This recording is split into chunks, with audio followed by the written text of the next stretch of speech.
Kenapa feedback informatif itu penting? Feedback informatif penting karena pertama, meningkatkan pengalaman pengguna. Yang kedua, menghindari frustrasi. Ketiga, membantu pengguna memperbaiki kesalahan. Dan yang keempat, membuat sistem terasa hidup dan responsif.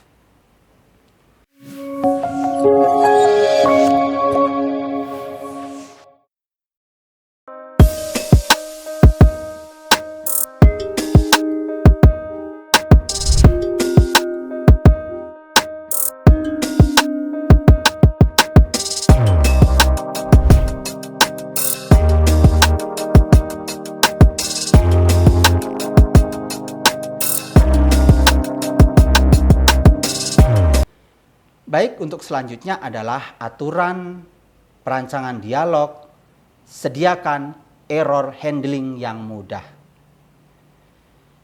Rancang cara penanganan kesalahan atau error handling yang mudah dimengerti, mudah diperbaiki, dan tidak membingungkan pengguna saat mereka melakukan kesalahan dalam interaksi dengan sistem. Error itu dapat menjadi masalah yang serius, sehingga desainer harus mencoba mencegah user untuk membuat error. Ketika error terjadi, perlu cara mengatasinya. Misalnya, pesan error harus dinyatakan secara jelas apa kesalahannya dan menerangkan bagaimana kesalahan tersebut terjadi. Atau hindari pesan yang menakutkan atau menyalahkan user. Misalnya keluar fatal error. Nah, itu kan nggak menunjukkan fatalnya di mana, terus kesalahannya apa. Berikut ini adalah ciri-ciri dari error handling yang mudah. Yang pertama, bahasanya jelas dan tidak teknis. Yang kedua, menunjukkan di mana letak kesalahannya. Yang ketiga, memberitahu cara memperbaikinya. Yang keempat, tidak membuat pengguna merasa bersalah dan tidak bikin panik. Itu ciri dari error handling yang mudah. Berikut ini saya akan berikan contoh error handling yang baik dan error handling yang buruk. Contohnya, situasinya seperti ini. Situasinya, email tidak valid. Error handling yang mudah memberikan pesan format email salah. Diberikan contoh, misalnya nama @gmail.com. Nah, terus contoh yang lain situasinya begini. Password salah atau password terlalu pendek.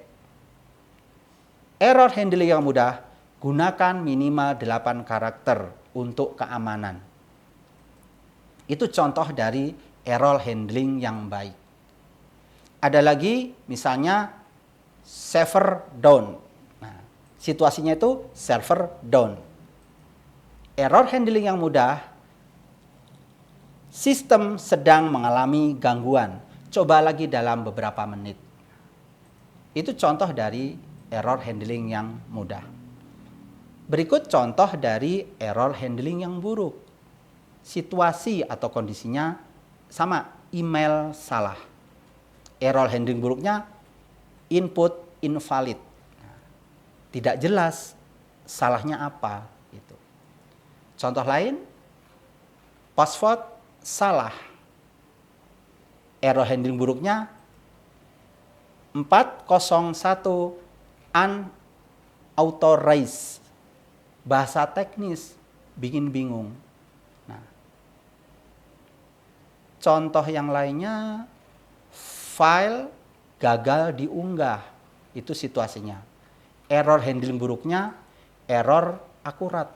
Nah, tidak tahu harus ngapain gitu.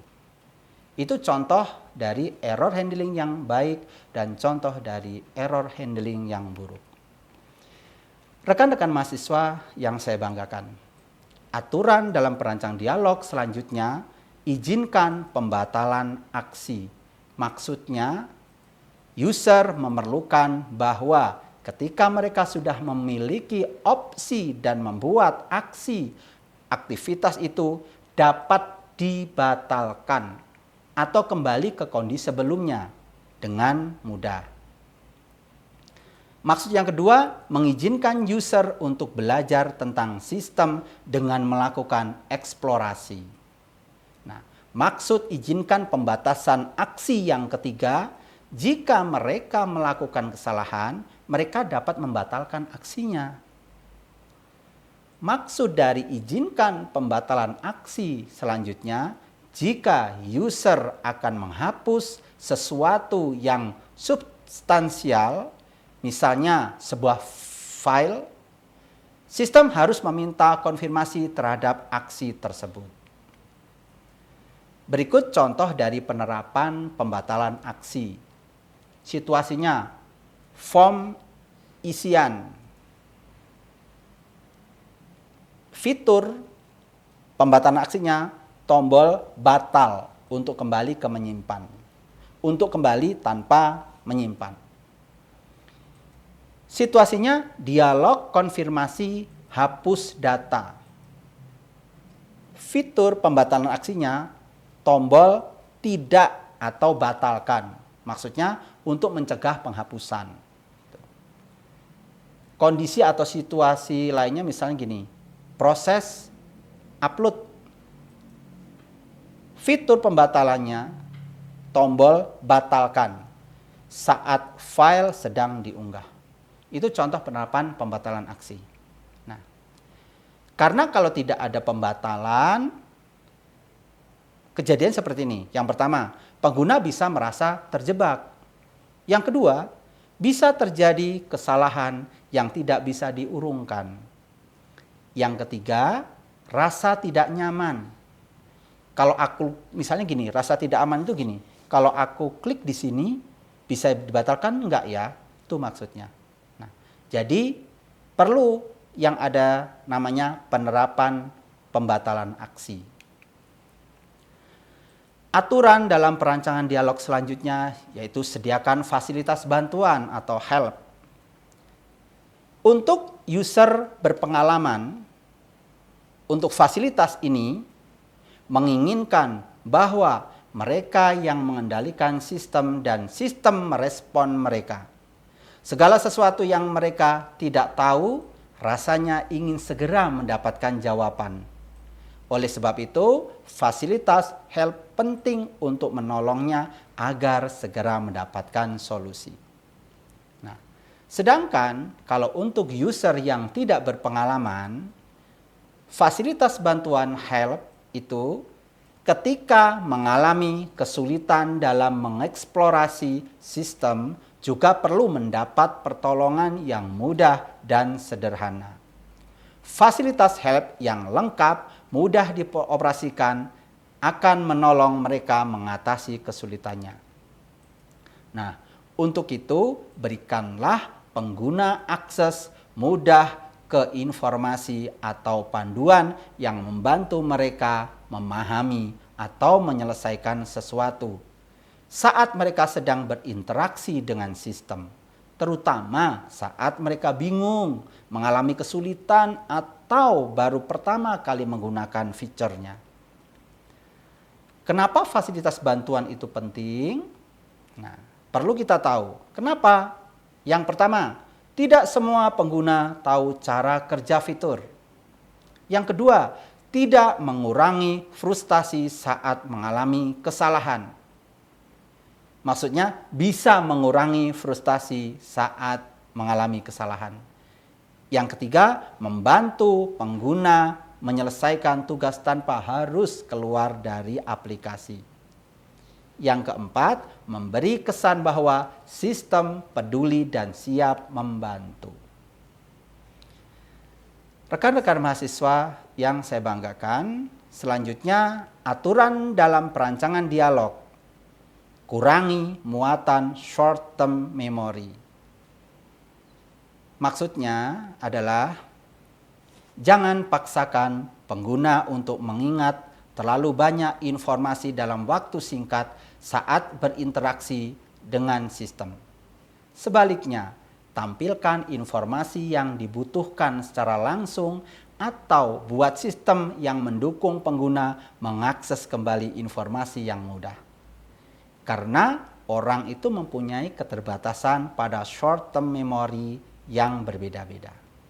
Rekan-rekan mahasiswa sekalian, demikianlah tadi penjelasan tentang aturan-aturan dalam perancangan ragam dialog agar saat kita merancang ragam dialog akan menghasilkan tampilan ragam dialog yang baik dan memberikan kemudahan bagi para pemakai saat mereka berinteraksi dengan sistem. Jadi, saya bisa menyimpulkan pada penjelasan materi hari ini. Dalam perancangan ragam dialog antar muka pengguna, terdapat beberapa prinsip penting yang harus diterapkan untuk menciptakan interaksi yang efektif, efisien, dan ramah pengguna. Yaitu, yang pertama, konsistensi. Yang kedua, sediakan shortcut untuk pengguna aktif. Yang ketiga, berikan feedback yang informatif. Yang keempat, sediakan error handling yang mudah. Yang kelima, izinkan pembatasan aksi. Yang keenam, izinkan pembatasan aksi. Yang tujuh, sediakan fasilitas bantuan help. Yang kedelapan, kurangi muatan short term memory. Dengan mengikuti aturan-aturan ini, perancangan ragam dialog akan lebih user friendly, minim kesalahan, dan meningkatkan kepuasan serta produktivitas pengguna. Rekan-rekan mahasiswa yang saya banggakan, demikianlah tadi penjelasan tentang aturan-aturan dalam membuat ragam dialog yang dapat saya jelaskan.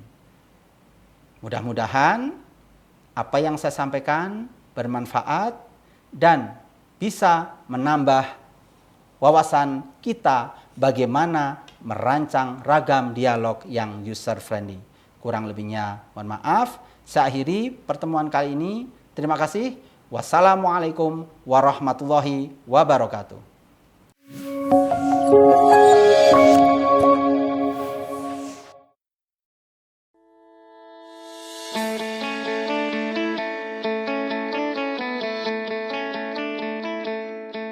Lampung, the Treasures of Sumatra, is a province that becomes the gateway to the Sumatra Island. Lampung has 2 municipalities and 13 districts, consisting of 234 sub-districts. The province, with an area of 35,587 kilometer squares, owns millions of extraordinary natural beauty. Education in Lampung province is also highly considered and colored by the existence of Universitas Teknokrat Indonesia.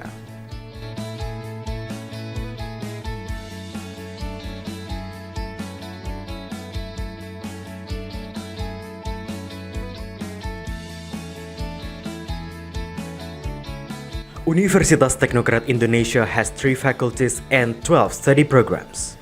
Faculty of Engineering and Computer Sciences with the 6 study programs: Electrical Engineering, Civil Engineering, Computer Engineering, Information Technology, Informatics, and Information System. Faculty of Economics and Business with 2 study programs: Management and Accounting. Faculty of Arts and Educations with 4 study programs: English Literature, Mathematics Education, English Educations, and Physical Education. Universitas Teknokrat Indonesia believes that education is the key to the advancements of a nation. Universitas Teknokrat Indonesia commits to produce and develop future leaders through the education of quality characters. This receives a very good reception and trust from the community, which is marked by increasing interest in students from year to year. The students and lecturers have lots of achievements and awards. Also, our quality is recognized by National Accreditation Board for Higher Education and many international collaborations. Universitas Teknokrat Indonesia also prepares the students to face the globalization's era through the use of digital technology. Universitas Teknokrat Indonesia has a number of representative facilities provided to support the learning process, such as comfortable classroom, laboratories, information technology, and the internet. Our vision is to be an excellent university in Sumatra with international standard and able to play an active role in nation building through three pillars of higher education, comprising education, research, and community service. We have graduated outstanding students who can be accepted in state agencies and other large companies. At Universitas Teknokrat Indonesia, the students and lecturers are encouraged to create and innovate by creating products and services that benefit the community through research activities and community services. In an effort to achieve its visions and missions, the academics of Universitas Teknokrat Indonesia are guided by the organizational culture values of discipline, quality, creative, and innovative. To support the quality of learning processes, we have very complete and sophisticated facilities, including digital-based smart classroom, hotspot in campus area, sport facilities, auditorium, and students' hall. Come and be a part of us, the Campus of Champion, Universitas Teknokrat Indonesia.